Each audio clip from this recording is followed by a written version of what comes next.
राम राम। जैसा कि मैं आपको पिछले प्रसंग में बता रहा था मेरे भाई बहन, किस तरह प्रभु श्री राम 14 वर्षों के वनवास के बाद अयोध्या में वापस लौट कर आए। पूरी अयोध्या में उत्सव का माहौल था। उनको सम्मान सहित, आदर सहित अयोध्या के महलों में लाया गया।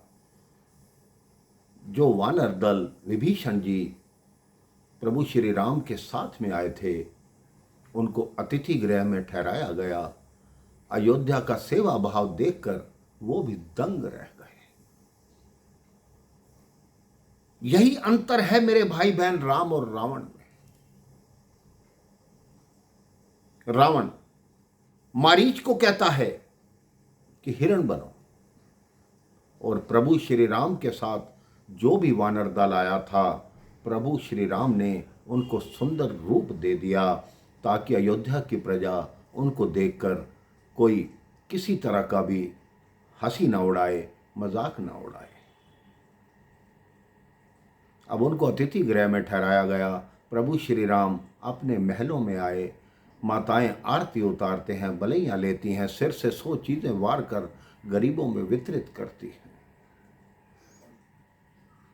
अब प्रभु श्री राम और भरत एक दूसरे के समक्ष बैठ गए।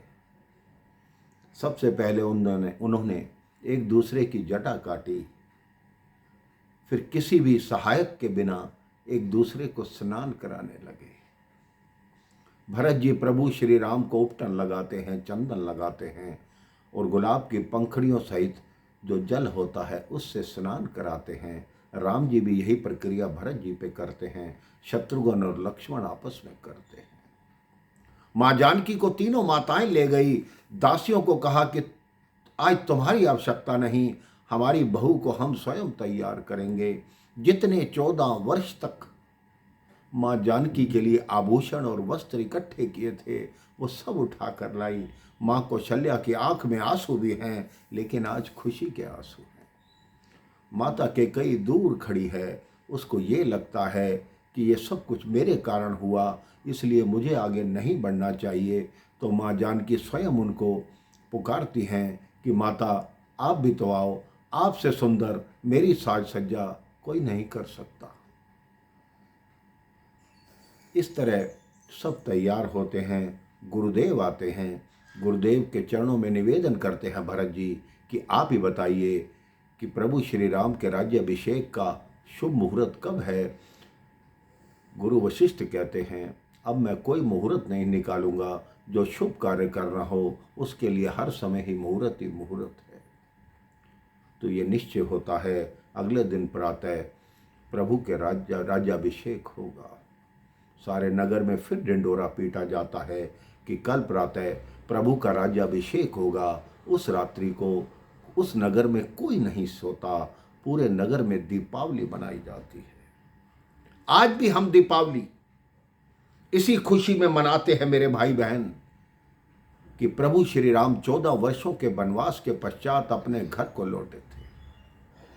वो प्रभु श्री राम जिन्होंने संसार को मर्यादा का पाठ पढ़ाया, इस संसार को सिखाया कि धर्म क्या है, व्यवहार क्या है, रिश्ते निभाना क्या है, किस तरह पिता की आज्ञा मानी जाती है, किस तरह माता की आज्ञा का पालन किया जाता है। माँ जानकी ने ये सिखाया कि पति के हर दुख में कैसे साथ रहा जाता है। लक्ष्मण जी ने ये सिखाया कि किस तरह भाई भाभी की सेवा की जाती है।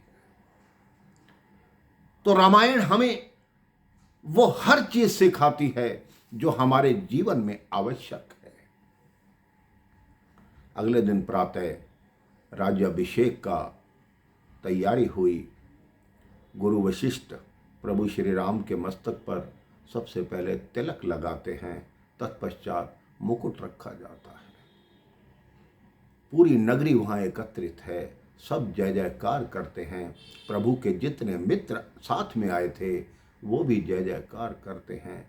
प्रभु के राज्याभिषेक की खुशी में सारे देवता जो स्वर्ग लोक के थे, भगवान ब्रह्मा, भगवान शिव, अन्य सभी देवता वेश बदलकर अयोध्या में हैं। और उसके पश्चात क्या क्या होता है ये मैं आपको अगले प्रसंग में बताऊंगा। राम राम, जय श्री राम।